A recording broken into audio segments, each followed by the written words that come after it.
हाँ जी, करें फिर गेम।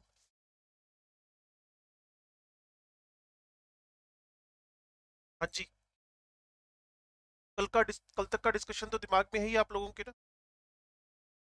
और उसमें इलेक्ट्रोकेमिकल सीरीज का फॉर्मेशन करना है, तो सबसे पहले मैंने बताया था कि आपको जो स्टैंडर्ड हाइड्रोजन इलेक्ट्रोड है उसका बिहेवियर कैथोड होएगा या एनोड होएगा डिपेंड करता है उसको कनेक्ट किसके साथ किया ना।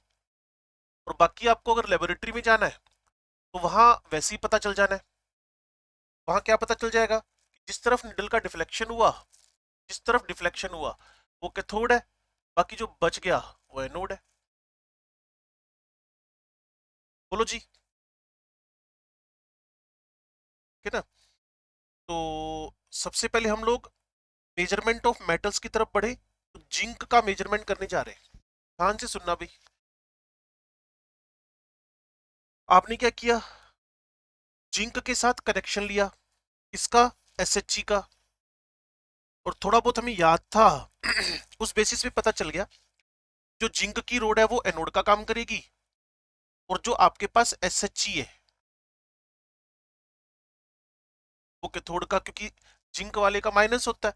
मान लो आपको नहीं पता होता तो भी पता चल जाना था निडल का डिफ्लेक्शन देख के। क्यों भाई? तो भी आपको पता चल जाना था निडल का डिफ्लेक्शन देख के। ये आपके पास जिंक है, इसको आपने जिंक +2 एक्वस के 1 मोलर सॉल्यूशन में डिप कर दिया। ये सारा तामझाम आपको पता ही है, एसएचजी वाला सारा तामझाम आपको पता ही है।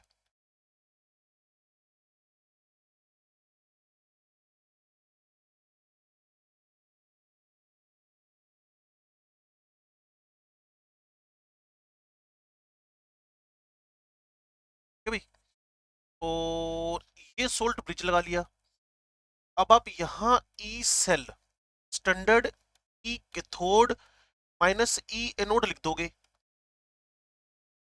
अब आप थोड़ा सा दिमाग लगाओ, इतना हैवी लगाने की नीड है नहीं क्या, कि इस निडल के अंदर जो डिफ्लेक्शन आया उसकी रीडिंग क्या आ रखी है।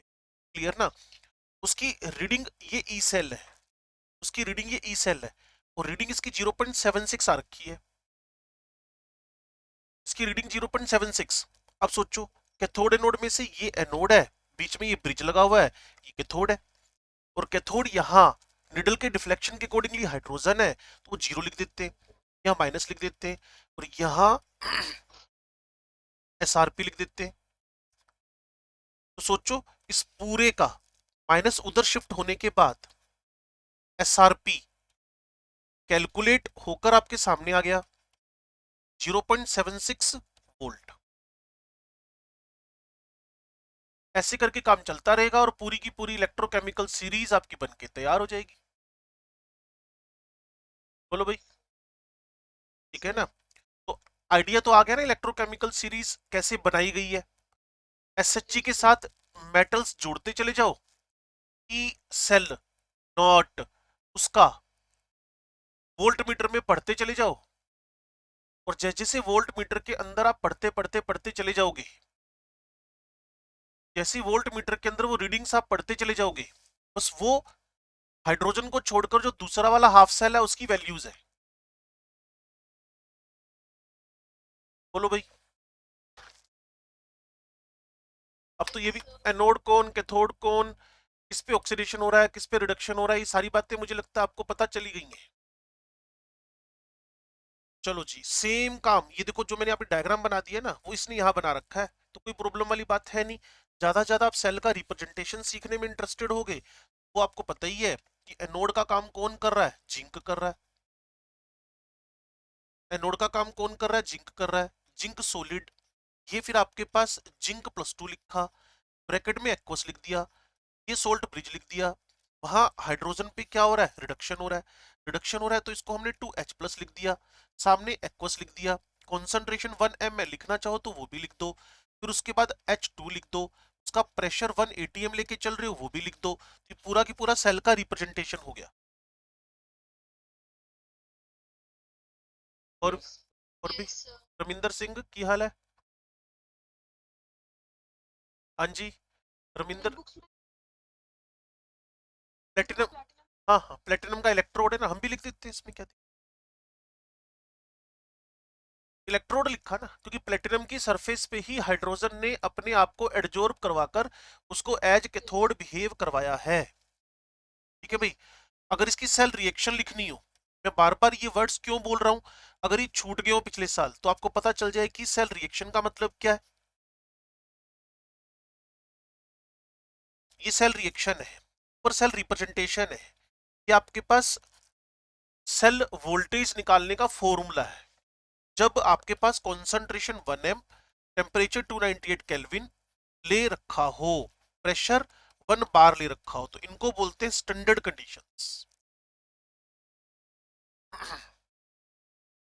मैंने रविंद्र को बुलाया था, अभी तक बोला नहीं वो। क्यों बोले जी है? ऐसी नींद 8 बजे आंदा सी तू, उस टाइम भी तेनू नींद चढ़ी रहंदी सी, आज भी नींद चढ़ी भी है। कॉफी पी ली? तू कॉफी बोतल च पा के रखता लीटर वाली च कॉफी? ना जी सर, सवेरे सवेरे हो गया काम। पीती खाती? फिर ठीक है। चलो, तो ये वाला सेल का स्ट्रक्चर आपको समझ में आ गया होगा। उसके बाद यही सेम फिनोमिनन, यही सेम फिनोमिनन हम किसके साथ में खेल सकते हैं? कॉपर के साथ। वैसे कॉपर के साथ जो लिखा हुआ है, ये मेरे बिना समझाए आपके दिमाग में आ रहा है ना? हाँ, वो अपने आप ही बाय डिफॉल्ट जब हम लेबोरेटरी में जोड़ के चलेंगे ना, तो हमारे दिमाग में अपने आप ही आ जाएगा कि जिस तरफ निडल का डिफ्लेक्शन होगा, और कुछ हल्का फुल्का हमारे दिमाग में वैसे भी है। कॉपर का इलेक्ट्रोड पोटेंशियल मतलब एसआरपी कैसा होता है जी? पॉजिटिव। तो जब आप उसको हाइड्रोजन से जोड़ोगे तो हाइड्रोजन तो जीरो है, तो जिसका भी कम है, कल आप लोग बता ही रहे थे, हमारी पीएचडी वाली मैम भी बता देंगे। हाँ जी प्रियाशा जी बताएं। जीरो है ना, जीरो वाला मतलब हाइड्रोजन क्या हो जाएगा? एनोड हो जाएगा, और कॉपर आपके पास कैथोड हो जाएगा। वैल्यू पुट करोगे, वो जो वोल्ट मीटर की रीडिंग आएगी वो 0.34 आएगी। तो जैसे 0.34 पुट करोगे, एक तो जीरो होएगा, और वो जीरो कौन होएगा? प्रियाशा ने बताया, वो हाइड्रोजन है। E cell cathode minus anode, ये एनोड प्रियाशा ने बताया जीरो है। तो जो वैल्यू आपके पास आएगी वो इस सी, यहां पर कौन लिख रखा है? कॉपर, तो सारी की सारी वैल्यू प्लस में आपके सामने आ जाएगी। इसको सुनने के बाद ऐसा तो जनरली होता नहीं कि 100% लोगों को समझ में आ जाए। तो जिसको नहीं समझ में आ रखा और आ गया तो ये चमत्कार है, क्लियर। और अगर आ गया तो मेरे से, नहीं आया तो वो मेरे से बात कर लो।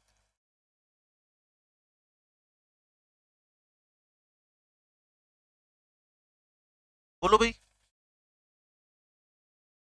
पक्की गल?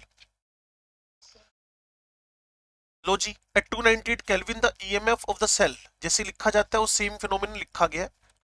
और if the standard electrode potential of an electrode is greater than zero, then its reduce form is more stable compare to, वो तो हमने पहले ही बोल दिया ना, वो आगे मैं एप्लीकेशन में भी सिखाऊंगा कि अगर आपके पास जिसका भी एसआरपी माइनस में है, वो अच्छा रिड्यूसिंग एजेंट है, वो अच्छा रिड्यूसिंग एजेंट है, इटसेल्फ क्या होएगा? ऑक्सीडाइज होएगा।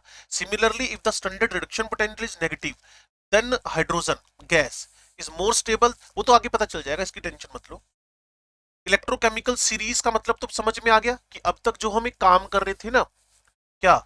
An arrangement of various electrodes in the order of their SRPs is called the electrochemical series. Electrochemical series के कभी रट्टे नहीं मारने पड़ते।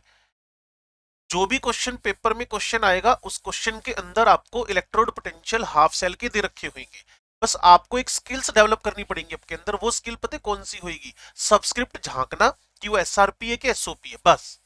ये स्किल अगर आपने डेवलप कर ली तो फिर बल्ले बल्ले है। ठीक है जी। और इंपॉर्टेंस में सबसे पहला काम तो आपको पता ही है, कैलकुलेशन किसका करना है? सेल पोटेंशियल का।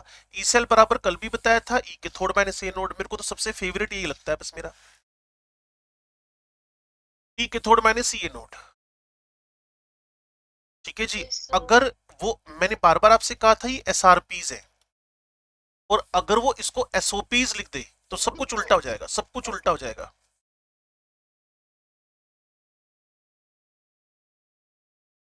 ठीक है भाई। ये एग्जाम्पल आप ही को पढ़ना है, मैंने आपको 60 सेकेंड्स दिए और जिस बच्चे का नाम लूंगा उसको क्लास में पार्टिसिपेट करना है। फिर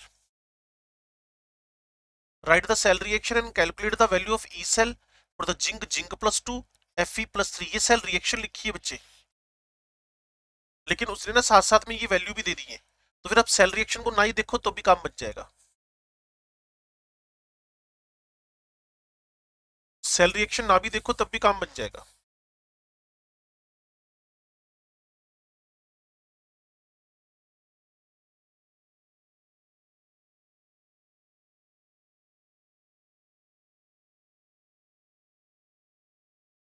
हो गया?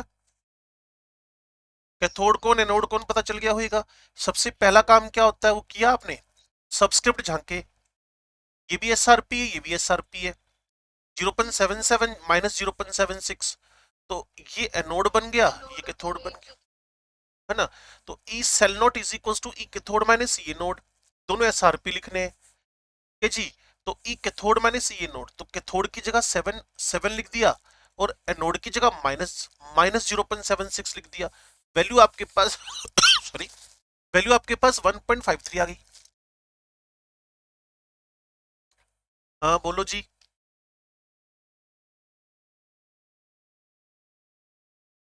होता ही है, जानबूझ के लिखते हैं वो लोग, बिल्कुल लिखते हैं।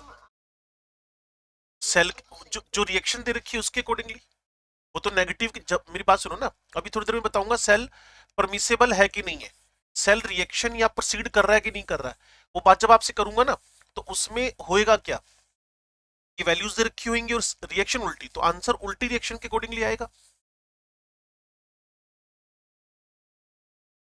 हाँ, क्योंकि उसने उसके लिए पूछा ना कि ये स्पॉन्टेनियस है कि नहीं है। तो अभी उसने मेरे को जिंक से जिंक+2 Fe+3 से Fe+2, चलो इसी क्वेश्चन को प्रोसीड करते हैं। मान लो वो कहता है कि आपको जिंक से जिंक+2 एंड Fe+3 से Fe+2 बनता हुआ दिख रहा है, क्या इसका डेल्टा जी नेगेटिव है, क्या इसका ई सेल नॉट पॉजिटिव है, क्या ये सेल स्पॉन्टेनियस है। वैसे आधी जनता को तो समझ में आ ही गया, कैसे कैसे जी, ये 0.77, ये -0.76, जो एनोड है वो जिंक वाला होएगा, जिंक को क्या होना चाहिए ऑक्सीडाइज, और आयरन को क्या होना चाहिए रिड्यूस, तो पक्का ही स्पॉन्टेनियस है, पक्का ही स्पॉन्टेनियस है। हाँ ठीक है, वो मिक्सर करके, तो कुल मिलाकर इस सेल में जो ई सेल आया वो प्लस आया, और आप स्मार्ट हो इस मामले में, डेल्टा जी बराबर क्या होता है -NF ई सेल नॉट, ठीक है जी। तो माइनस ये जो भी होएगा फिलहाल इस रिएक्शन के अंदर, अगर मैं इसकी बैलेंसिंग करूं तो यहां मुझे 2, यहां मुझे 3 लिखना पड़ेगा, बाकी सब कुछ बैलेंस चल रहा है मेरे ख्याल में, नहीं 2 2 ये 4 हो जाएंगे ना आपके पास, इसको थोड़ा बैलेंसिंग पे डालना पड़ेगा, इलेक्ट्रॉनिक पर्सपेक्टिव में ये बैलेंस नहीं है, बस 4 तो इधर हो गए 3 इधर हो गए ना। तो अगर मैं इसको लिख देता हूं 2, और अभी 6, लेकिन इसको भी 2 लिखना पड़ेगा साथ में, फिर ये 6 हो गए और ये मेरे पास 6 हो गए, अब ये बैलेंस चल रही है बच्चे, ठीक है ना। कुल मिलाकर यहाँ कितने इलेक्ट्रॉन का एक्सचेंज हुआ, जिंक से इसके अंदर भी 2 का, और 6 से 4 यहाँ भी 2 का, तो ये 2 आ गया, ये 96,500 आ गया, और आपने अभी मेरे को 1.53 निकाल के बताया था इसका वैल्यू, ये 1.53 प्लस है, तो डेल्टा जी क्या टिका रह जाएगा माइनस, अगर ई सेल प्लस है तो डेल्टा जी क्या आ गया माइनस, तीसरी बार बोल रहा हूं, अगर ई सेल नॉट प्लस है तो डेल्टा जी क्या आ गया माइनस, तो कोई भी डेल्टा जी माइनस आना मतलब सेल कैसा है स्पॉन्टेनियस, स्पॉन्टेनियस मतलब फॉरवर्ड प्रोसीडिंग, फॉरवर्ड प्रोसीडिंग मतलब रिएक्शन प्रोसीड कर रही है, जितना इसका लाइफ स्पेन और जितना इसमें मटेरियल होएगा उसके हिसाब से ये काम करके सेल काम करना बंद कर देगा। हाँ जी, कुल मिलाकर आपके दिमाग में एक छोटी सी बात जाएगी इस पूरे को पढ़ने के बाद, कि अगर मुझे किसी भी सेल का सेल पोटेंशियल निकालना हो तो स्टैंडर्ड कंडीशंस में एक फॉर्मूला मेरे लिए रामबाण है, उसको बोलते हो E cell is equal to E cathode minus E anode under the standard conditions, बस ये हमें चेक करना है। बोलो जी। और इस पर बेस्ड ये क्वेश्चन दिया आपको। अब हमारे पास छोटा सा काम और है एक, क्या वो मैं आपको बता देता हूं नंबर 2 पे जाकर, मेरे साथ साथ चलना। इसमें नंबर 2 पे जाकर हम क्या करेंगे कि कौन रिड्यूसिंग एजेंट है या नहीं है। तो prediction about oxidising reducing agent, जिसमें प्रियाशा को सारी बातें पता है। Prediction about oxidising and reducing agent. तो मुझे बोलने की नीड नहीं है, यहां सिर्फ लिखने की नीड है, जिसको देखकर आप सारे बच्चे समझ जाओगे। एसआरपी की वैल्यू जितनी कम होगी, चैप्टर का नाम है सब लोग, lithium sodium potassium rubidium caesium, those all are the very good reducing agents. ठीक है जी। जितना एसआरपी बढ़ेगा उतना ऑक्सीडाइजिंग नेचर बढ़ेगा, और आपके फेवरेट गोल्ड, आपका फेवरेट सिल्वर, आपका फेवरेट कॉपर, आपका फेवरेट मरकरी, इन सबका इलेक्ट्रोड पोटेंशियल कैसा है भाई? Plus plus plus plus plus. ये अच्छे खासी ऑक्सीडाइजिंग एजेंट है। जिस दिन हम एल्डिहाइड कीटोन शुरू करेंगे, वहां टोलेंस रीजन का नाम पढ़ेंगे, वहां फेलिंग सॉल्यूशन का नाम पढ़ेंगे, वहां सिल्वर भी है, कॉपर भी है, कॉपर भी है, सिल्वर भी है, और बहुत अच्छे ऑक्सीडाइजिंग एजेंट है। और वो अच्छे मतलब वो एल्डिहाइड्स को ऑक्सीडाइज करके एसिड में कन्वर्ट करने की एलिजिबिलिटी रखते हैं। तो आप समझे, गोल्ड हुआ आपका फेवरेट, कॉपर हुआ आपका फेवरेट, सिल्वर हुआ आपका फेवरेट, मरकरी हुआ आपका फेवरेट, ये सारे के सारे अच्छे ऑक्सीडाइजिंग एजेंट है, क्योंकि इन सबके ई नोट कैसे हैं भाई? पॉजिटिव है। समझ गए मेरी बात को आप? तो चैप्टर में इतना दम नहीं है जितना हम बना देते हैं। क्लियर? तो कुल मिलाकर ऑक्सीडाइजिंग नेचर एसआरपी बढ़ने से बढ़ेगा, और रिड्यूसिंग नेचर एसआरपी बढ़ने से घटेगा, और घटने से बढ़ेगा। इनवर्स का फंडा चलता है। रिएक्टिविटी ऑफ मेटल्स की बात भी कर ले हम लोग। आप स्मार्ट हो सारे के सारे। और इसको मैंने ढेरों बार, जब हम ऑफलाइन में थे तो मैंने बोर्ड पे लिख दिया था, और इसके जस्ट पैरेलल में चला जाऊं, वैसे इतना एप्लीकेशंस को हम खींचते नहीं है। एसआरपी अगर प्लस होता जा रहा है तो reactivity of the non metal बढ़ती जा रही है।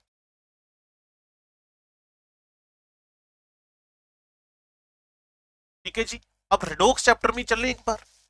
जिंक का कॉपर सल्फेट से रिएक्शन हुआ तो जिंक सल्फेट कॉपर का ब्लू कलर डिसअपियर हुआ। जब आप 10वीं क्लास में थे तो आप इसको एक्टिविटी सीरीज से समझाया करते थे, है ना? और अब आपने यहां लिख दिया HCl, यहां लिख दिया फ्लोरीन।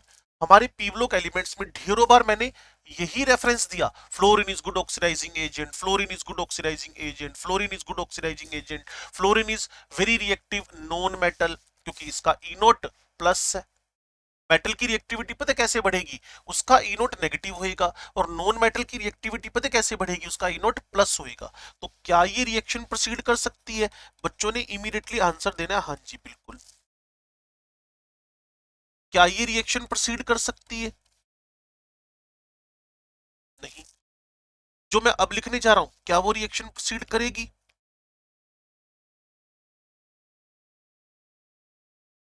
ठीक है ना? तो ये सब बातें प्यूरिफिकेशन चैप्टर में भी हमें काम की दिखेंगी। यहां होएगा क्या? 2HF बन के आयोडीन का वॉयलेट कलर बन जाना है। क्या ये रिएक्शन प्रोसीड करेगी?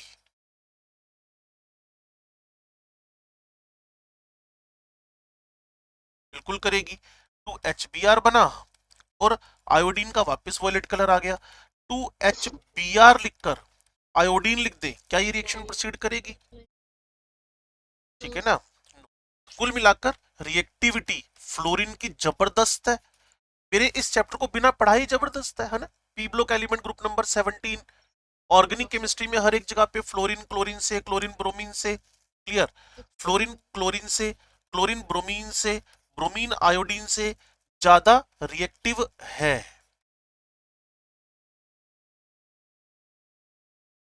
ठीक होगी बात? तो reactivity of non metal E note बढ़ने से बढ़ता है, और reactivity of metal E note घटने से बढ़ता है। मतलब वो हमारे एस ब्लॉक वाले सीधे सीधे नाम लो, कोई दिक्कत ही नहीं आएगी। बोलो जी। चलो, इसी को कंटिन्यू करते हैं जी हम लोग। मैं इस पे ध्यान मत देना, टेक्स्ट लिखा हुआ है, मैं जो लिख रहा हूँ ना उस पे फोकस करना, क्योंकि फिर इससे ना मेरा चैप्टर थोड़ा फास्ट हो जाता है। ऊपर वाला पढ़ते पढ़ते ऐसे लगता है पता नहीं क्या पढ़े जा रहे हो आप, एक साथ में कवर हो जाएगा। अब जो मैं एक पेज ही ऐड कर लेता हूँ, सुनो। अब जिसका भी एसआरपी कम है वो मेटल ज्यादा रिएक्टिव है ना,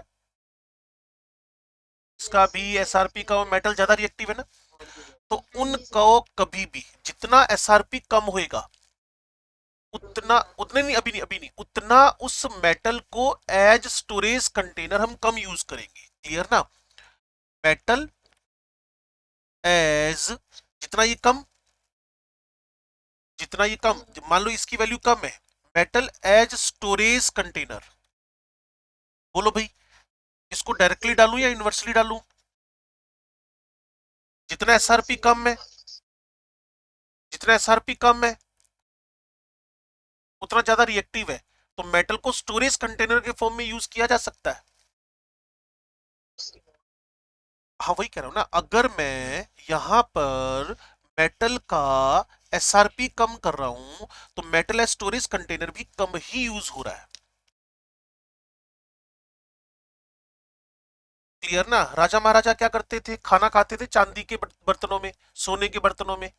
तो वो एक तो रिच दिखाने का तरीका होता है, एक तो अपने आप को रिच दिखाने का तरीका होता है। क्लियर? दूसरा, उनको पता है कि ये metal as storage container use किए जा सकते हैं। हम किस में खा रहे होते हैं? हमारे घरों में मैक्सिमम क्या यूज हो रहा है? एल्यूमिनियम। हमारे घरों में एल्यूमिनियम यूज हो रहा है, एल्यूमिनियम यूज हो रहा है तो पता चल गया हम राजा महाराजा नहीं है। क्लियर ना? लेकिन उसके साथ साथ में आपको पता होना चाहिए कि एल्यूमिनियम के बारे में ग्रुप नंबर 13 में हमने पढ़ा था, इस पे एक ना ऑक्साइड की फिल्म बनती है। लेकिन फिर भी एक क्वेश्चन था कि पानी को ओवरनाइट हमें नहीं करना चाहिए, तो इसकी जगह पर रिकमेंडेड होता है ब्रास, पीतल, कॉपर, जिंक। इसकी जगह पे रिकमेंड होता है कॉपर जिसका इनोट प्लस है। इसकी जगह पे रिकमेंड होएगा चांदी के बर्तनों में खाओ। मेरी बात समझ पा रहे हो ना? तो कुल मिलाकर जिसका भी एसआरपी प्लस है वो स्टोरेज कंटेनर यूज हो रहा है, जिसका कम है वो स्टोरेज कंटेनर यूज नहीं हो रहा है। दूसरी बात, अगर एसआरपी कम है तो मेटल की या जो भी एलिमेंट है उसकी टेंडेंसी है, हाइड्रोजन, जो मुस्कान बोल रही थी अभी, कि जितना एसआरपी कम होएगा tendency to release hydrogen from the dilute acid ज्यादा होगी। Tendency to release hydrogen from dilute acids उतनी ज्यादा होगी। तो ये तो बड़ा सिंपल है। जिंक को H2SO4 के साथ डाला गया, ZnSO4 बना, हाइड्रोजन रिलीज हुआ। कॉपर को H2SO4 के साथ डाला गया, हाइड्रोजन रिलीज नहीं हुआ, क्योंकि कॉपर का, हाँ नेगेटिव वाला, वो मैं लिखने वाला हूं अभी, पहले जिंक को लिख ले, कॉपर को लिख ले। क्लियर? तो जिसका एसआरपी जितना कम है, तो यहां जब इस पर्टिकुलर पॉइंट को लिखोगे तो यहां स्पेशली स्टार लगाकर लिख लेना, नेगेटिव ई नोट, मतलब हाइड्रोजन से ई नोट क्या होनी चाहिए? कम ही होनी चाहिए। Those metals can releases hydrogen from dilute acids. Organic chemistry में बड़ी काम आएगी ये बात।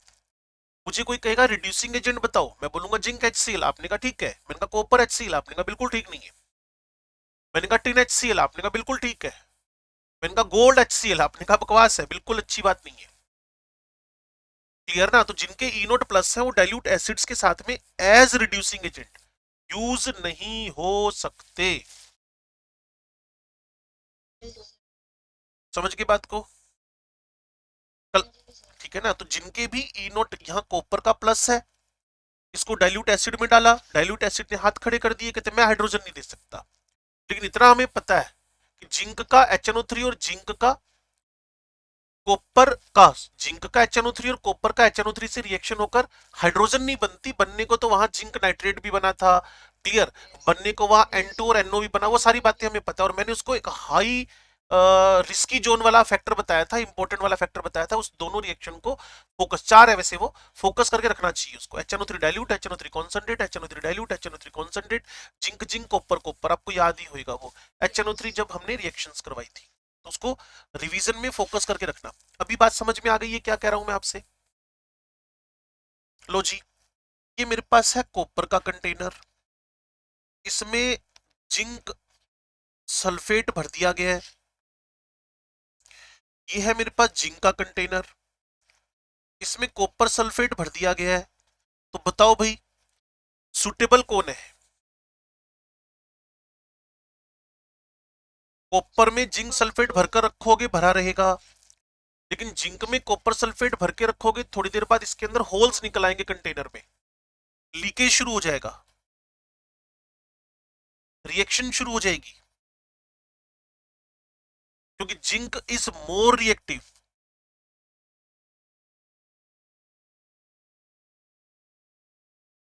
किसके कंपैरिजन में? कॉपर। कैसे पता चला? ई नोट देखकर, ई नोट देखकर।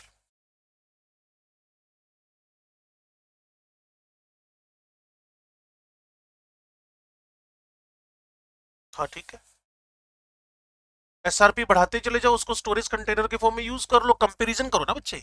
अगर मैं दो मेटल्स ले रहा हूं, ठीक है ना, समझ गए ना, दो मेटल, तो कंपैरिजन में जिसका प्लस है, कंपैरिजन में जिसका ज्यादा है, कंपैरिजन में जिसका भी लेस रिएक्टिविटी है, उसको स्टोरेज कंटेनर यूज कर लो। एक सिंपल वर्जन है, कोई बहुत हैवी काम नहीं है। जो लेस रिएक्टिव है that can use as a storage container, बात खत्म। और हम फ्लोरीन क्लोरीन ब्रोमीन आयोडीन के थोड़ी कंटेनर बनाएंगे, कंटेनर तो मेटल्स के ही बनाएंगे। तो स्पेसिफिकली मेटल के लिए टर्म यूज हो रही।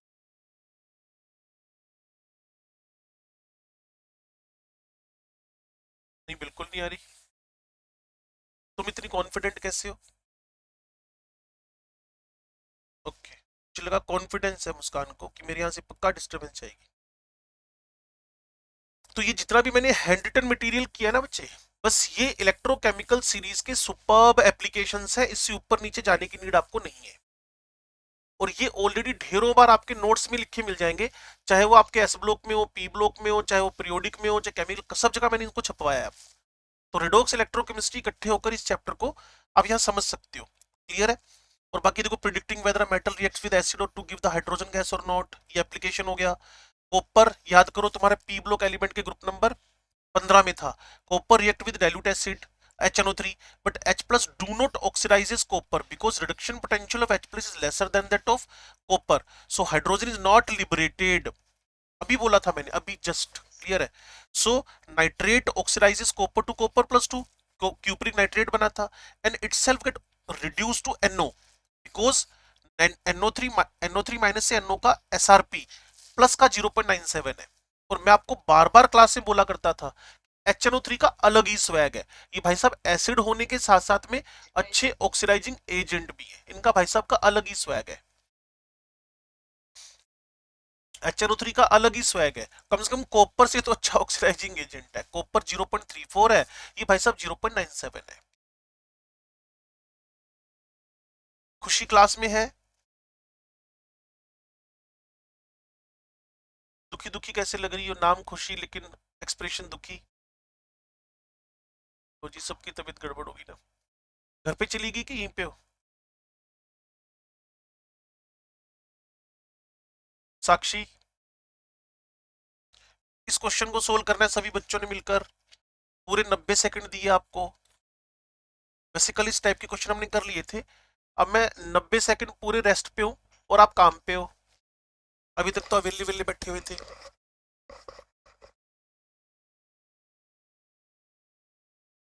करो भी करो, फटाफट करो, जिससे हम इलेक्ट्रोकेमिस्ट्री की नॉन इक्वेशन, कॉन्सेंट्रेशन सेल, इन सब पे पहुंच पाए। गौतम सर, इतनी देर बाद जा गया, ठीक ठाक है? मैं बढ़िया, फर्स्ट क्लास।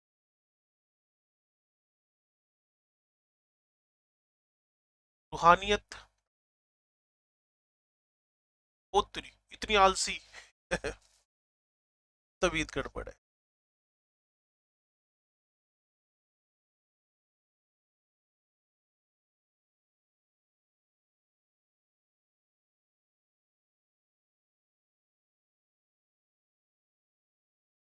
किसी को कोई डाउट इसमें डिस्कस कर लो। Following half cell reactions are given in the terms of their reduction potentials. A से ए माइनस, सारे एसआरपीज ही दे रखे हैं ना। अगर आप कहो तो मैं आगे बढ़ जाऊं या फिर इसके बारे में बात करूं? किसका किसका किसका किसका आगे होंगे मेरे ख्याल में। तो जी, A B C D E, check करो अपने आप। तुमने जो सोचे थे वही आंसर है क्या?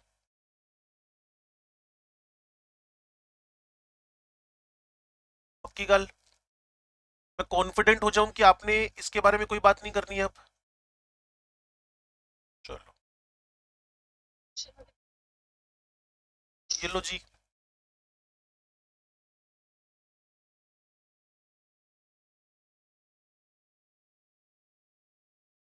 बेस्ट ऑक्सीडाइजिंग एजेंट आपके पास होएगा बी। रिड्यूसिंग पूछे, बार बार एक बात बोलता हूं कि जब भी रिड्यूसिंग पूछे तो कम वाला, जिसका ऑक्सीडेशन नंबर कम है। और जब ऑक्सीडाइजिंग पूछे तो जिसका ऑक्सीडेशन नंबर ज्यादा है। सिंपल बात करते हैं ना, पी ब्लॉक एलिमेंट में चलते हैं। मैं तुझे पीबी दूं और पीबी प्लस 4 दूं तो किसको ऑक्सीडाइजिंग एजेंट बोलेगा, पीबी को या पीबी प्लस 4 को? वही बावड़े, ऑक्सीडाइजिंग पूछ रहा हूँ, पीबी प्लस 4। तो जिसका भी ऑक्सीडेशन नंबर ज्यादा है वो ऑक्सीडाइजिंग है। और रिड्यूसिंग पूछे तो जिसका ऑक्सीडेशन नंबर कम है, बात खत्म। हाँ भी, किसी को कुछ पूछना नहीं है तो इस एग्जांपल को सोल्व करो। सबसे पहले चेक करना होता है एसआरपी दे रखे हैं क्या।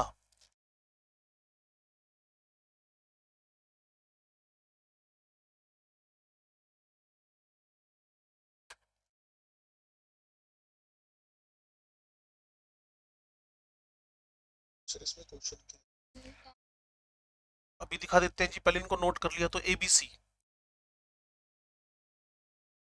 Select the strongest reducing and oxidising agent जो ऊपर दे रखे हैं।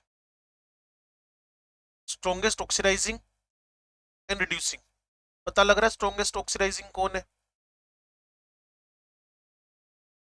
मेरे को तो KMnO4 लग रहा है ऑक्सीडाइजिंग। और स्ट्रॉन्गेस्ट रिड्यूसिंग एजेंट मेरे को ये वाला लग रहा है। इसमें टिन प्लस 4 बोलोगे, टिन प्लस 2 बोलूं?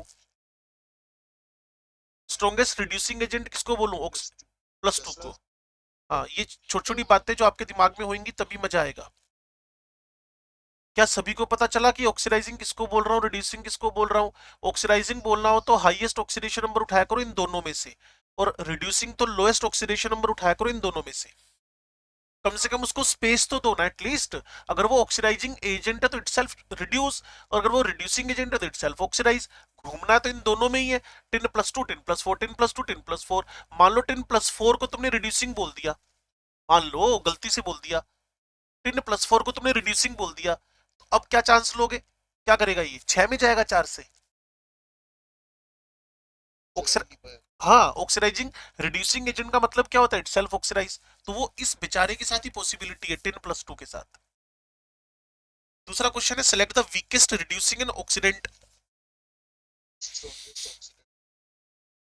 हाँ, उल्टा गेम खेल लेंगे मतलब। Select the spontaneous reaction from the changes given below.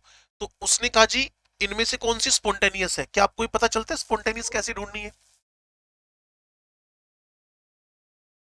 हाँ, और उसके लिए कॉम्बिनेशन बनाते हैं पहले, टिन का आयरन के साथ, टिन टिन टिन टिन। एक तो आयरन का 0.77 है, और टिन का 0.1 है। एक सेकंड सिर्फ, टिन वाले को एनोड बनना चाहिए।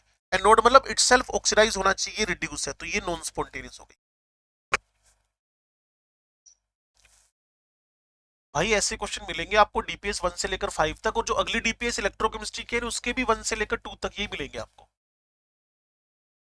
तो इसके बारे में जितनी जल्दी एक्सपर्ट बन जाओगे मजा आ जाएगा। वो कह रहा है कि अब आयरन और आयोडीन को उठाओ। आयरन 77, आयोडीन, ये एनोड बन गया, ये कैथोड बन गया। एनोड मतलब आयोडीन को होना चाहिए आयोडाइड में ऑक्सीडाइज, आयोडाइड से, ये फिर गड़बड़ हो गया। आयोडाइड टू आयोडीन होना चाहिए। सभी को समझ में आएगा तो फायदा है, क्योंकि इसमें आपको साथ में लगना पड़ेगा ना, दिखते तो मेरे को आप हो ही नहीं वैसे भी।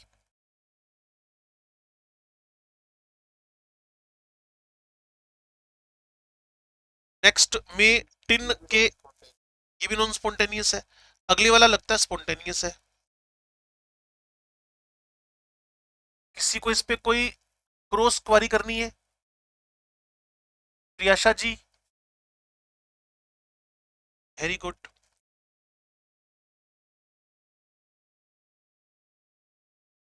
लो जी, एग्जाम्पल 44 है। Given the standard electrode potentials, के का दे रखा है एसआरपी, एजी का एसआरपी, ये मरकरी का एसआरपी, ये एरो का साइन है, एमजी का एसआरपी, ये भी एरो का साइन है, क्रोमियम का +3 का एसआरपी। चलो, arrange these metals in their increasing order of reducing power. क्या लगता है?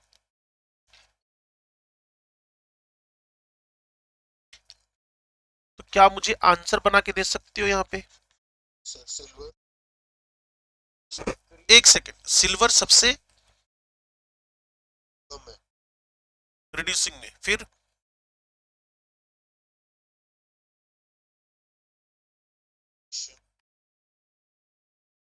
और पोटेशियम आपको पता ही है वैसे भी फर्स्ट का मेंबर है, बल्ले बल्ले। क्यों भाई? ठीक है ना। एग्जाम्पल नंबर, ये वैसे आपके पास पेज पहुंच चुका है तो आप इस एग्जाम्पल नंबर 45 को कर लोगे भाई? 46 को भी कर लेना। 47 थोड़ा टाइम बचा लेते हैं, जब आपको करने आ ही गए हैं क्वेश्चन। चलो 48 पे थोड़ा काम कर लेते हैं, आ जाओ। 48, गिवन दैट कोबाल्ट +3 से कोबाल्ट+2 एसआरपी है, ये वैल्यू दे रखी है। 2H2O से O2, यहाँ -2 से 0, हाइड्रोजन प्लस का प्लस पड़ा हुआ है, तो ये SOP लग रहा है मेरे को।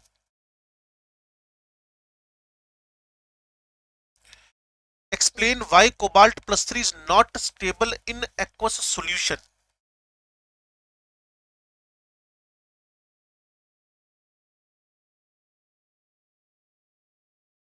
नहीं, इन दोनों में से कैथोड एनोड कौन काम करेगा अगर इन दोनों को इकट्ठा कर लूं तो मैं?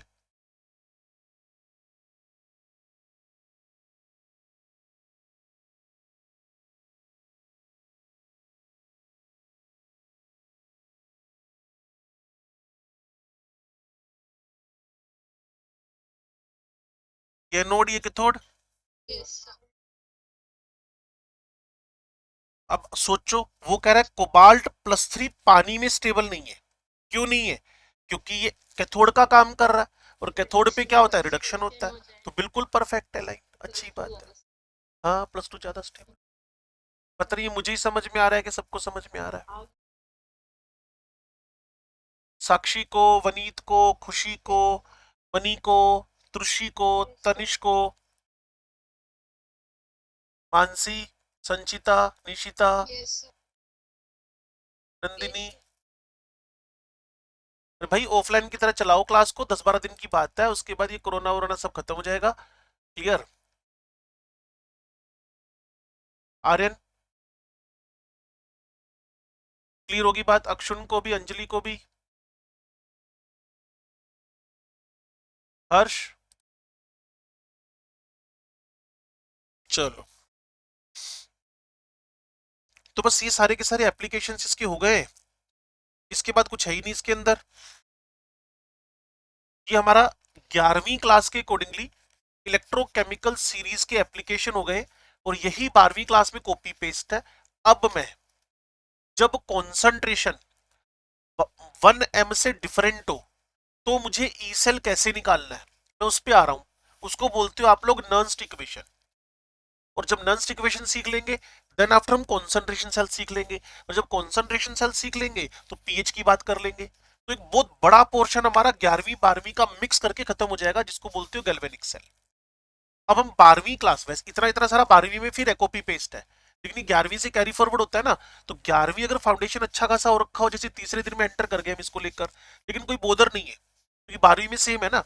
तो अब मैं नर्स्ट इक्वेशन की बात करूं, अगर आप कहो तो यस और नो। चलो,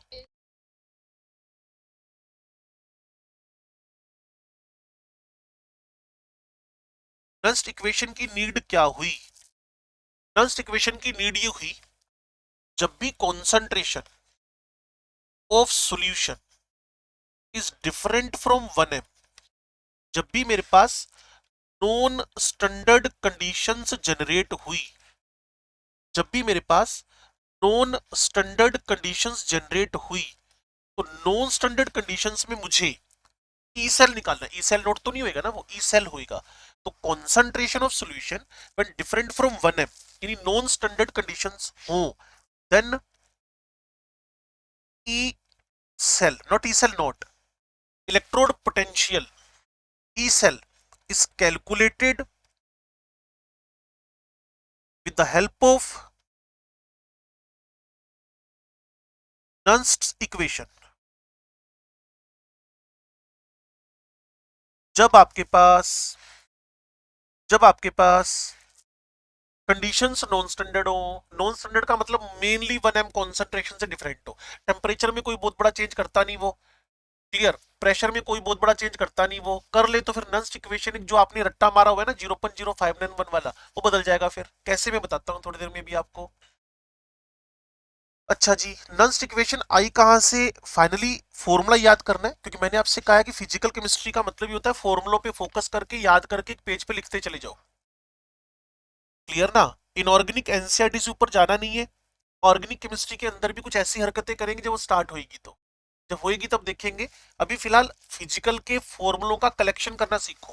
क्लियर, तो ये मेरे पास एक थर्मोडायनेमिक्स की इक्वेशन है, delta G is equal to delta G naught plus R T L N Q. अब हमने इक्विलिब्रियम नहीं पढ़ा, लेकिन क्यू के बारे में जान ले। क्यू मेरे पास नॉन इक्विलिब्रियम कंडीशंस का कोफिशिएंट है। जब इक्विलिब्रियम नहीं बन रखा हो तो प्रोडक्ट की कॉन्सेंट्रेशन और रिएक्टेंट की कॉन्सेंट्रेशन का जो रेशो है, इक्विलिब्रियम जब नहीं बन रखा हो, इक्विलिब्रियम जब नहीं आ रखा हो, रिएक्शन इधर फॉरवर्ड और बैकवर्ड में किसी पर्टिकुलर डायरेक्शन में जा रखी हो, तो उसको बोलते हैं reaction quotient. Non equilibrium conditions होती है वो। चलो जी, अब शायद आप सब बच्चों को पता है डेल्टा जी बराबर minus N F E cell और डेल्टा जी नोट बराबर minus N F E cell naught. ठीक है जी, इसको इक्वेशन 1 करके ये दोनों के दोनों वैल्यू आप पुट कर देंगे। नींद में तो नहीं चले गए आप लोग? चलो, तो इक्वेशन 1 में मैंने पुट किया minus N F E cell minus N F E cell naught. Clear, यहां प्लस आर टी, यहां एल एन, यहां क्यू। अब मुझे फाइनली मेरे दिमाग में क्या चल रहा है, मुझे ई सेल निकालना था, ई सेल, मुझे ई सेल निकालना था। तो मैंने क्या किया, ये जो मेरे पास इक्वेशन आई ना, इसमें डिवाइड कर दिया एनएफ का, तभी तो बात बन पाएगी। क्लियर ना, तभी तो बात बन पाएगी। तो मैंने जैसे ही इसके अंदर डिवाइड किया, तो ये बन गया जी ई सेल, ये बन गया जी ई सेल। एक छोटी सी चेंज हो रहा है, माइनस एनएफ का डिवाइड किया, मेरी हल्की सी चेंज है, डिवाइडेड बाय माइनस एनएफ, क्योंकि मुझे ई सेल निकालना है ना। तो मैंने जैसे ही इसको माइनस एनएफ से डिवाइड किया, ये ई सेल बन गया, ये ई सेल नोट आ गया, और ये minus R T by N F, और यहां एल एन क्यू अभी भी लिखा हुआ है। तो हमारा 80% टारगेट अचीव हो गया है। Formula of E cell is equal to E cell naught minus R T by N F L N Q, L N Q. अब थोड़ा सा बात को आगे बढ़ाते हैं जी। मैं आपको एक बात जो बता रहा हूं वो ऑलरेडी आपको पता है। जब नेचुरल लॉग को ओपन करते हो तो ये 2.303 log 10 बेस बन जाता है। जब आप नेचुरल लॉग को सोल्व करते हो ना, तो ये 2.303 log 10 बेसिस बन जाता है। तो मैं इस नेचुरल लॉग को सोल्व करके अगले पेज पे आपको बता रहा हूं। ये लिखा है जी ई सेल, ये लिखा है जी ई सेल नॉट, ये लिखा है जी 2.303, ये लिखा है जी R T divided by N F, यहां लिखा है जी लोगेरिथम, और यहां क्यू अभी तक बना हुआ है। ये रख दिया, ये कॉपी पेस्ट कर दिया, माइनस कॉपी पेस्ट कर दिया, इस ln को 2.303 log 10 बेसिस लिख दिया, RT अपनी जगह फिक्स है, F अपनी जगह फिक्स है, Q अपनी जगह फिक्स है। ये इक्वेशन आपके सामने आ रखी है। अब आप सोचो, टेम्परेचर को मैं 298 केल्विन पुट कर दूं, 25 डिग्री सेंटीग्रेड। F को मैं 96,500 पुट कर दूं कूलम्स में। आपको पता होगा ना, 1 मोल ऑफ इलेक्ट्रॉन का चार्ज होता है 96,500 coulomb. Charge of 1 mole of electrons is equal to 96,500 coulombs, जिसको 1 फेराडेज भी बोलते हो। Charge of the 1 mole of electron, जिसको 1 फेराडेज भी बोलते हो आप। तो ये मेरे पास F 96,000, ये टेम्परेचर मैंने आपसे कहा था ना अभी थोड़ी देर पहले कि जो टेम्परेचर है ना वो बाय डिफॉल्ट 25 मान लिया है, लेकिन जब भी मान लो पेपर वाला इसको 50 डिग्री दे देगा तो आपको जो नंस्ट इक्वेशन का फॉर्मूला आपने रट्टा मारा हुआ उससे आप बाहर हो जाओगे। फिर वो फॉर्मूला क्या आ रहा है, E cell is equal to E cathode minus E anode. आप इसको कल से सीखते आ रहे हो, दोनों एसआरपी पुट करने हैं। ये 2.303 और आर की वैल्यू 8.314, सोल्व करने के बाद 0.0591 divided by N logarithm of the product divided by reactant. इसको मैं लिख देता हूं, नॉन इक्विलिब्रियम कंडीशंस में प्रोडक्ट बाय रिएक्टेंट का रेशो।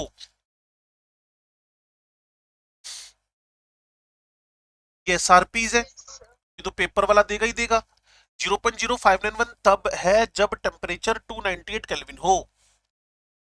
0.0591 तब है जब टेम्परेचर आपके पास 298 केल्विन हो। मैं बार बार आपसे कह रहा हूं कि नंस्ट इक्वेशन बदल सकती है टेम्परेचर अगर बदल दे तो। नंस्ट इक्वेशन बदल सकती है अगर टेम्परेचर बदल दे तो, ठीक है जी। लेकिन मैक्सिमम जगहों पे ये वाली इक्वेशन हम यूज करके अपने क्वेश्चंस को निकालते हैं। मैक्सिमम जगहों पे यही यूज होती है, ठीक है जी। अब एक बड़ी सिंपल सी बात करने जा रहा हूं, ध्यान से सुनना और समझना।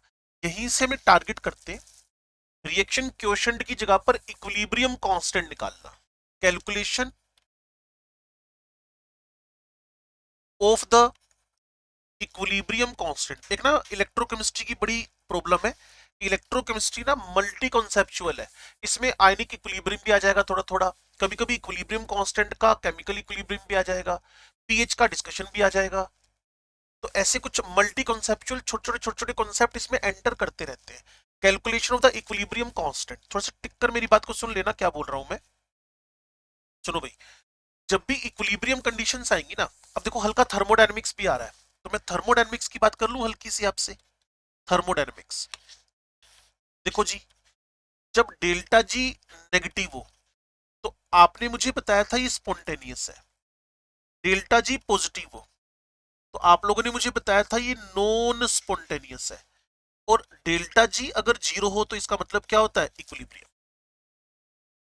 ये थर्मोडायनेमिक्स की कहानी है। किसी को डेल्टा जी अगर समझ में नहीं आ रखा तो ये गिब्स फ्री एनर्जी, किसी को गिब्स फ्री एनर्जी भी समझ नहीं आ रखी तो उसका बड़ा सिंपल सा देसी सा जवाब है क्या, work done by the system, done by the system, done by the system, done by the system.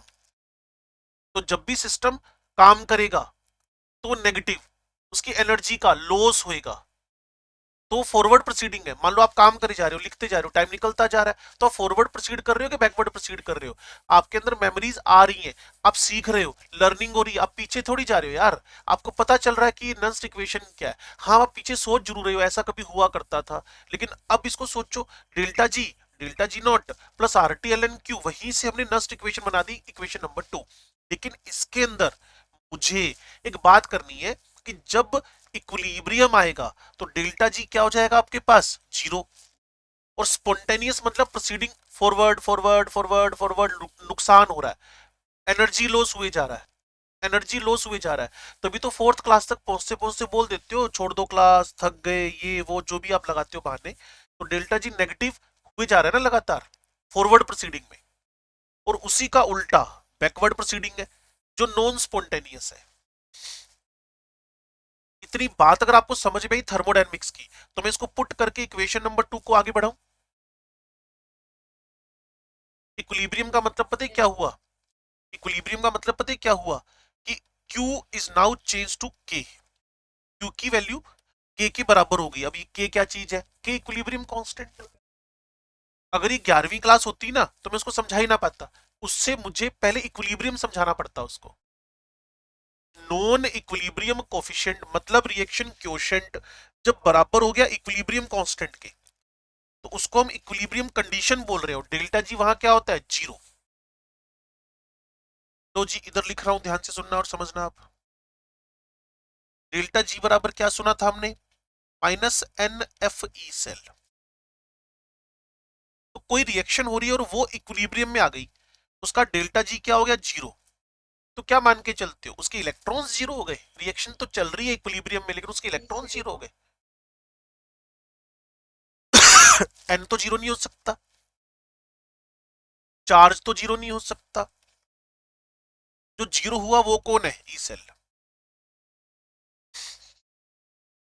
इस पेज पर लिखी गई सारी बातों को एक बार जल्दी से पढ़ लो। अगर इसमें कोई टेक्निकल प्रॉब्लम आपको आ रही है तो इमीडिएटली मेरे से डिस्कस करो।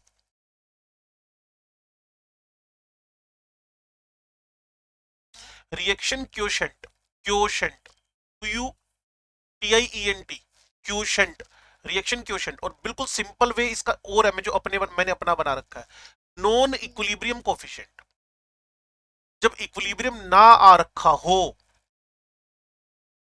जब इक्विलिब्रियम ना आ रखा हो उसको बोलते हैं non equilibrium coefficient. Q, non equilibrium condition में जो प्रोडक्ट और रिएक्टेंट का रेशियो है उसको क्यू बोलते हैं, क्यू। बोलो भाई, कंफ्यूजन हो जल्दी से बात कर लो, आगे बढ़ू फिर मैं। अब हम अगले पेज पे चलते हैं, एक बार नंस्ट इक्वेशन को लिखते हैं। E cell is equal to E cell naught 0.0591 जब 298 केल्विन टेम्परेचर और divided by N logarithm of the K. Equilibrium लिखने से पहले क्यू लिखेंगे, प्रोडक्ट बाय रिएक्टेंट लिखेंगे। अच्छा जी, जब इक्विलिब्रियम कंडीशंस आ गई, एट इक्विलिब्रियम क्यू बराबर क्या हो गया? के हो गया। और E cell is equal to क्या हो गया? जीरो हो गया। ये महान लोगों, ये बात क्लियर होगी आपको सबको? तो इस ई सेल की वैल्यू जीरो लिख दी गई है, इसको ई सेल नॉट लिख दिया गया है, इसको 0.0591 डिवाइडेड बाय एन लिख दिया गया है, इसको लोगेरिथम ऑफ के लिख दिया गया है। केसी के पी जो भी इक्विलिब्रियम कांस्टेंट होएगा अकॉर्डिंग टू इक्वेशन। अब आपके पास final form E cell not आ गया है, इज इक्वल टू 0.0591 आ गया है, डिवाइडेड बाय एन आ गया है, लोगेरिथम के आ गया है। और मैं हमेशा बच्चों को कहता हूं फिजिकल केमिस्ट्री जब चल रही हो तो फाइनल कंक्लूसिव फॉर्मूले का कलेक्शन कर लेना चाहिए। एक 2 नंबर इक्वेशन फॉर्मूला इंपॉर्टेंट था, एक थर्ड भी इंपॉर्टेंट है। E cell is equal to, sir ये कैसे निकलेगा भाई? कि थोड़े नोड से निकलेगा, हाफ सेल की वैल्यू दे रखी होगी। सर ये कैसे पता चलेगा? सेल रिएक्शन लिख के इलेक्ट्रॉन का एक्सचेंज पता चलेगा। 0.0591 ये हमारा ऑलरेडी कैलकुलेटेड है, तो बचा क्या? लोग की। फिर यहां जो वैल्यू फाइनली आ जाएगी उसका एंटीलोग लेकर, इसके नीचे मैं करके बता देता हूं। एग्जांपल ले रहा हूं भाई, जिंक का, जिंक +2 में तुम्हारा फेवरेट कौन है? ये डिनियल सेल, ठीक है। इसका ई सेल नॉट 1.1 वोल्ट, मुझे लगता है मैक्सिमम जनता को याद ही होएगा। 1.1 वोल्ट, ठीक हो गया।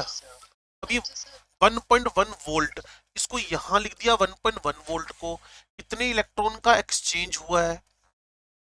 2 का। और ये लोग के लिखा हुआ है, ठीक है जी।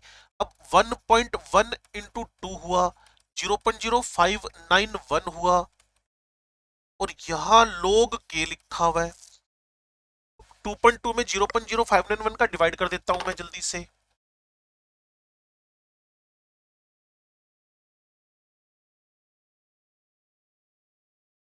ये एक बहुत ही गंदा और वाहियात क्वेश्चन है,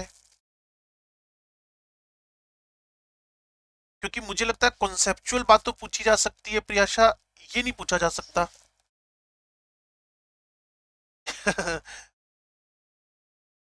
ये अभी भी लिखता हूं बच्चे।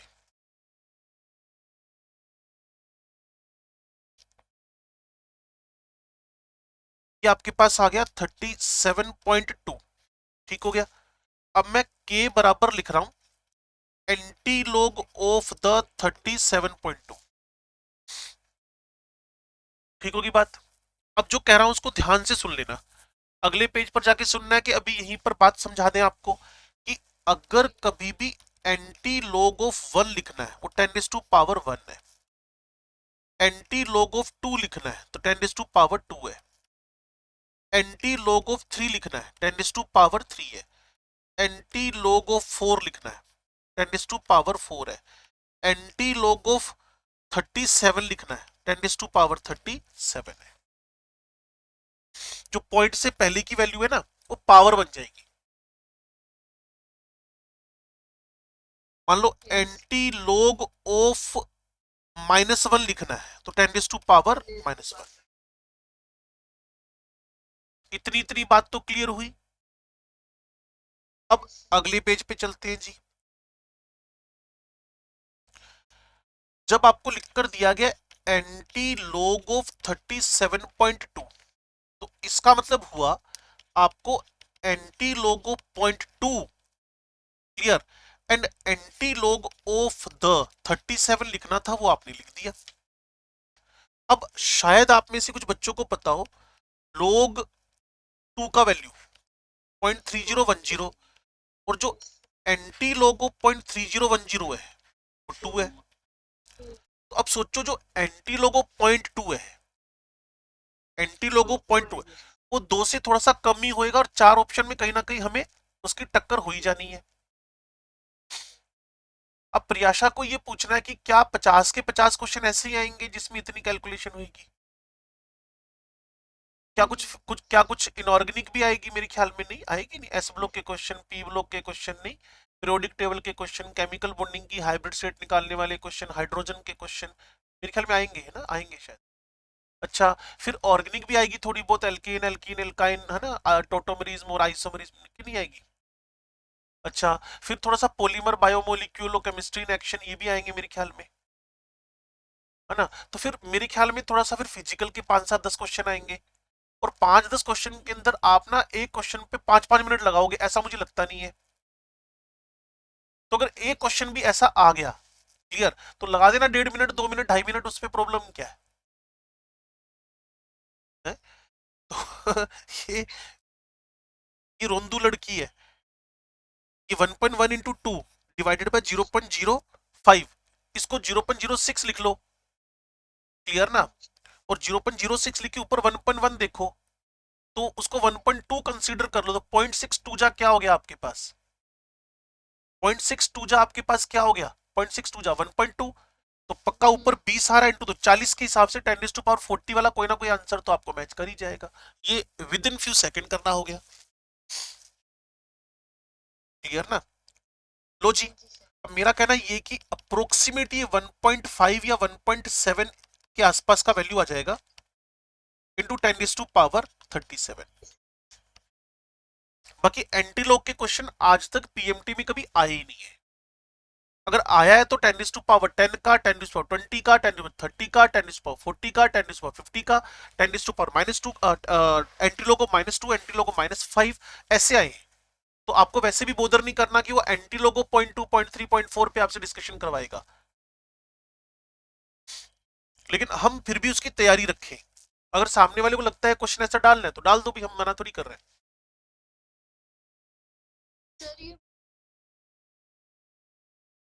रफली रफली बिल्कुल बिल्कुल रफली।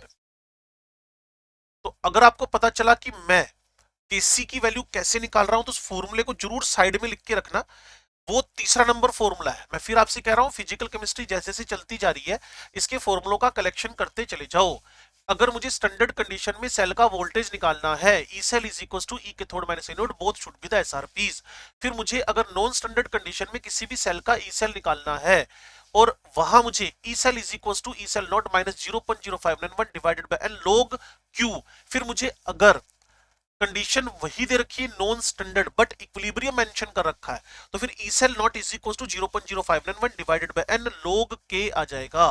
log k का मतलब है प्रोडक्ट डिवाइडेड बाय रिएक्टेंट। तीन फॉर्मूलों के बारे में मैंने बोला लास्ट के 1 मिनट में, थोड़ा सा फास्ट। हे महान लोगों, हे महान जनता, क्या ये सारी बात आपके दिमाग में एंटर कर गई है? चलो, बहुत अच्छी बात है ये तो। अब अगली बात पता है क्या करेंगे हम लोग? वो आपके पास है, जब आप इस सबको निकाल लो, डेल्टा जी सब निकालने आ जाए, तो अब आप पीएच के फॉर्मूले को लिख सकते हो। और दूसरी बात आप लिख सकते हो अबाउट द, पीएच के फॉर्मूले के बाद या उससे पहले कॉन्सेंट्रेशन सेल का जिक्र कर सकते हो। Concentration cell. एक छोटी सी बात कभी और भी रहेगी, वो भी बताता हूं कि कभी ना डिसप्रोपोर्शन जैसी कोई रिएक्शन आ जाए, अच्छा क्वेश्चन है वो वहां फिर मुझे दो रिएक्शन को जोड़कर अगर तीसरी रिएक्शन मिल रही हो, उसका ई सेल कैसे निकालूं? दो रिएक्शंस का सम करके अगर कोई तीसरी रिएक्शन बन रही हो तो उसका मैं ई सेल कैसे निकालूं? तो उसका भी एक अच्छा क्वेश्चन बनता है, वो भी मैं आपको बोर्ड पे बताऊंगा। अभी फिलहाल मैं हल्की सी थ्योरी बना रहा हूं, क्योंकि 8 मिनट मेरे पास है एग्जैक्टली। कॉन्सेंट्रेशन सेल के बारे में सीख लेते हैं एक तो हम लोग, और एक पीएच निकालना सीख लेते हैं, टाइम बचेगा तो। कल आधा घंटा और लगा देंगे इस पर, तो फिर हमारा ना इलेक्ट्रोकेमिकल सेल से रिलेटेड सारी बातें बोर्ड पे आ जाएंगी। लो जी, कॉन्सेंट्रेशन सेल। कॉन्सेंट्रेशन सेल की दो कैटेगरीज है। एक तो होती है electrode concentration cell,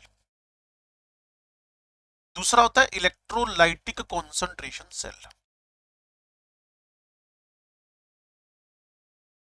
electrode concentration cell, दूसरा इलेक्ट्रोलाइटिक कॉन्सेंट्रेशन सेल। और कॉन्सेंट्रेशन सेल क्या भाई? पहली बात, ये एक इलेक्ट्रोकेमिकल सेल है। दूसरी बात, एज यूजुअल डेल्टा जी इसका नेगेटिव है।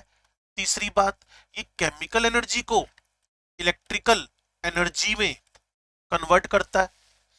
उसके बाद सबसे खास बात क्या है, इसमें electrodes and electrolytes in both compartments, in both compartments, in both vessels same होते हैं। यानी कैथोड में भी जिंक, एनोड में भी जिंक, कैथोड में भी जिंक सल्फेट, एनोड में भी जिंक सल्फेट। ये तो पंगा हो गया। सेल काम कैसे करेगा? तो भाई नाम क्या है इसका? Concentration cell. कॉन्सेंट्रेशन डिफरेंट हुई। समझे मैं क्या बोल रहा हूं? मैं आपको कॉन्सेंट्रेशन सेल सिखा रहा हूं। कॉन्सेंट्रेशन सेल का मतलब हुआ कि आप इलेक्ट्रोकेमिकल सेल सिखा रहे हो, आप डेल्टा जी नेगेटिव वाली बात बता रहे हो, आप केमिकल एनर्जी का इलेक्ट्रिकल एनर्जी में कन्वर्जन बता रहे हो। लेकिन कॉन्सेंट्रेशन सेल अलग से क्यों बोलना पड़ा? पीछे पढ़कर तो आए हैं, पढ़ लिया, आप नई बात क्यों कर रहे हो? नई बात नहीं कर रहे, आपको बता रहा हूं कि जब मेरे पास इलेक्ट्रोड्स भी same in both compartments, electrolytes भी सेम इन बोथ कंपार्टमेंट्स, तो साल काम कैसे कर रहा है भाई? लेकिन क्या चीज अलग है? बट कॉन्सेंट्रेशन क्या चल रही है? डिफरेंट। अब वो अब वो इलेक्ट्रोड की कॉन्सेंट्रेशन भी डिफरेंट हो सकती है, वो इलेक्ट्रोलाइटिक सॉल्यूशन की भी हो सकती है। ये बहुत ज्यादा फेमस है। कौन सा वाला?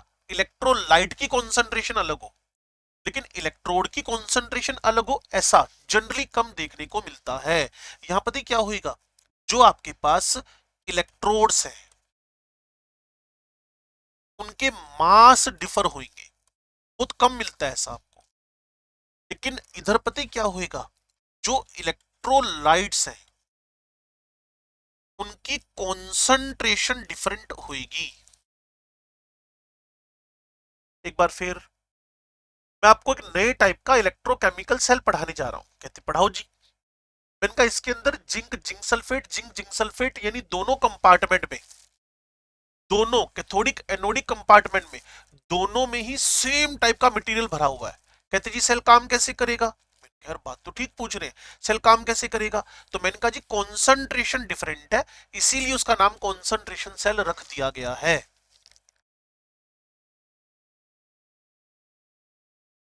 ठीक है जी। उसने कहा कॉन्सेंट्रेशन किसकी डिफरेंट है? मैंने कहा अगर कॉन्सेंट्रेशन इलेक्ट्रोड की डिफरेंट हो, वो तो मास ही हो सकता है, तो उसका नाम इलेक्ट्रोड कॉन्सेंट्रेशन सेल बोल दिया। ये जनरली नहीं मिलता, उतना फेमस नहीं है, लेकिन इलेक्ट्रोलाइटिक कॉन्सेंट्रेशन सेल ज्यादा फेमस है। चलो जी, करके देख लेते हैं इस काम को। Electrolytic concentration cell, first compartment. आपको पता है इलेक्ट्रोकेमिकल सेल को लिखने का तरीका क्या होता है? एनोड किस साइड लिखते हैं, कैथोड किस साइड लिखते हैं?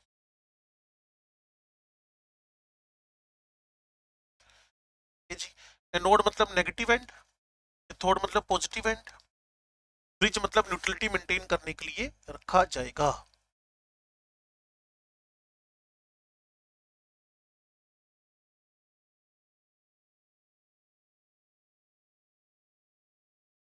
अगर इलेक्ट्रोकेमिकल सेल की समझ डेवलप हो चुकी है, हाँ जी बोले,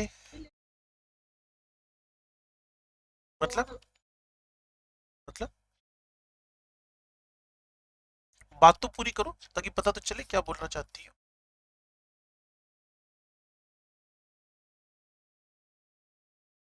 नहीं नहीं, इलेक्ट्रोलाइटिक सेल थोड़ी रख रहे हैं, इलेक्ट्रोलाइटिक कॉन्सेंट्रेशन सेल की बात कर रहे हैं, जिसमें इलेक्ट्रोलाइट्स की कॉन्सेंट्रेशन अलग अलग है। मैं पढ़ा इलेक्ट्रोकेमिकल सेल ही रहा हूं आपको। हे महान आत्मा, हम एक कॉन्सेंट्रेशन सेल के बारे में सीख रहे हैं जो कि एक इलेक्ट्रोकेमिकल सेल ही है।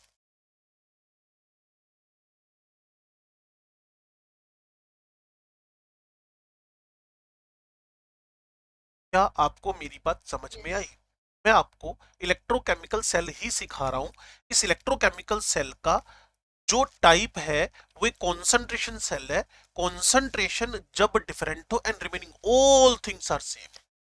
ग्लास के वेसल्स हैं, जिंक सल्फेट का सॉल्यूशन है, जिंक की उसमें डिप हो रखा है, उसको आपस में कनेक्ट, सब कुछ सेम है एक्सेप्ट द कॉन्सेंट्रेशन, बस। अब इन दोनों को कनेक्ट कर दिया वोल्टमीटर की हेल्प से। जिंक को जिंक सल्फेट में डुबो रखा है। सर ये चलेगा कैसे? भाई कॉन्सेंट्रेशन डिफरेंट है। कॉन्सेंट्रेशन डिफरेंट में किसकी कॉन्सेंट्रेशन ज्यादा किसकी कम, बस ये तो टास्क खेलना है अभी। लो जी, इधर आपके पास एनोड है, इधर आपके पास कैथोड है। इलेक्ट्रॉन किधर चलते हैं आपको पता ही है, एनोड से कैथोड की तरफ। तो आपको क्या लगता है कॉन्सेंट्रेशन कैथोड साइड ज्यादा होनी चाहिए कि एनोड साइड? सिर्फ सोच के बताओ।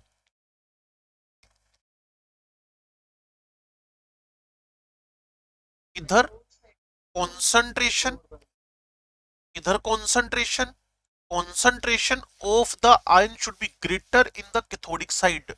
कैथोड की कॉन्सेंट्रेशन ज्यादा इसलिए होनी चाहिए, जिसने कल मेरे को ध्यान से सुना था उसको समझ में आ जाएगी बात। क्या?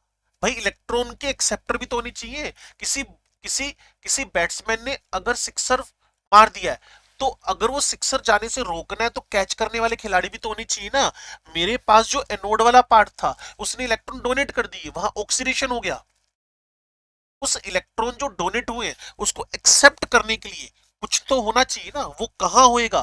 कैथोड साइड में जिंक की कंसंट्रेशन अगर ज्यादा होएगी तभी आप इलेक्ट्रॉन के कंडक्शन को स्मूथली मूव करवा पाओगे, अदरवाइज कुछ नहीं होने वाला। इधर क्या हो रहा है? ऑक्सीडेशन। हम वही शायद पहुंच गए घूम फिर कर। यहाँ क्या हो रहा है? रिडक्शन। यहाँ क्या हो रहा है? जिंक से जिंक +2 और 2 इलेक्ट्रॉन। यहाँ इन इलेक्ट्रॉन को एक्सेप्ट करने के लिए सॉल्यूशन के अंदर concentration of zinc should be greater as compared to the first compartment, नहीं तो आप सेल को मूव ही नहीं करवा पाओगे। तो अब अगर मुझे इस सेल का रिप्रेजेंटेशन लिखना है, जिंक, जिंक +2, जिंक, कितना फनी सा है ना। Zinc, zinc +2, zinc +2, zinc. लेकिन खास बात क्या है, कॉन्सेंट्रेशन, ये एनोड है, अगर आप सुन पा रहे हो तो ये कैथोड है। और जो आपके पास एनोड की कॉन्सेंट्रेशन को C1 लिखा, इसकी कॉन्सेंट्रेशन को C2 लिखा, C2 ग्रेटर देन C1 है, तभी बात बनेगी, नहीं तो बात ही नहीं बनेगी। और अगर आप इसकी सेल रिएक्शन के बाद सेल का रिप्रेजेंटेशन लिखना चाहते हो, तो एक जगह पे ऑक्सीडेशन हुआ, ऑक्सीडेशन वाली कॉन्सेंट्रेशन को आपने C1 लिखा, और रिडक्शन वाली कॉन्सेंट्रेशन को आपने C2 लिखा, और बार बार एक ही डिमांड कर रहे हो कि कैथोड की कॉन्सेंट्रेशन एनोड की कॉन्सेंट्रेशन से अगर ज्यादा नहीं होगी तो सेल काम करना बंद कर देगा। Very simple.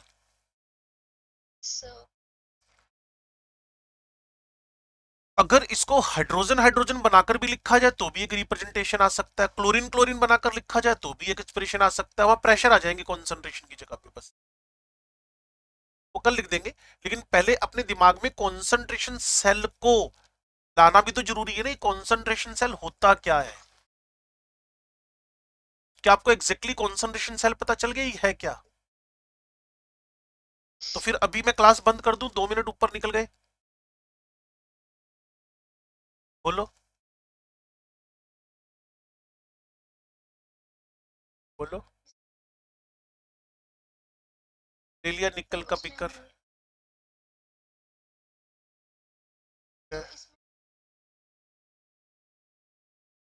नहीं नहीं, ये क्वेश्चन कैसे बना मुझे बताओ। तुमने एक निकल का बीकर लिया और उसमें एजी की रोड डिप कर दी, मतलब सॉल्यूशन किस चीज का था? नहीं नहीं, फिर निकल, तुम्हारे कहने का मतलब है निकल का मतलब निकल +2 में तुमने एजी डाला है, ये कह रहे हो ना?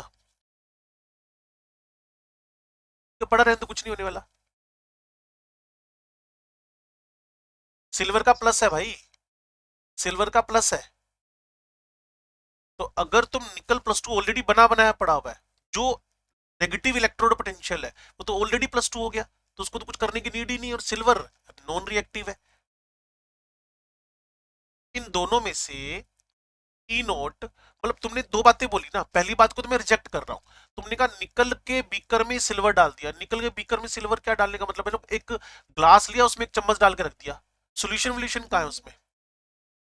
फिर तुम एक दूसरे तरीके से बोलो, एक ग्लास का कंटेनर लिया, कांच का मतलब, उसके अंदर तुमने निकल +2 का सोल्यूशन डाला, उसमें तुमने एजी की रोड डिप कर दी, ये बना कॉम्बिनेशन।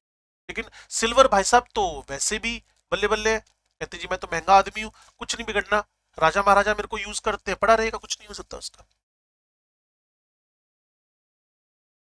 चलो जी, बंद करता हूँ क्लास में।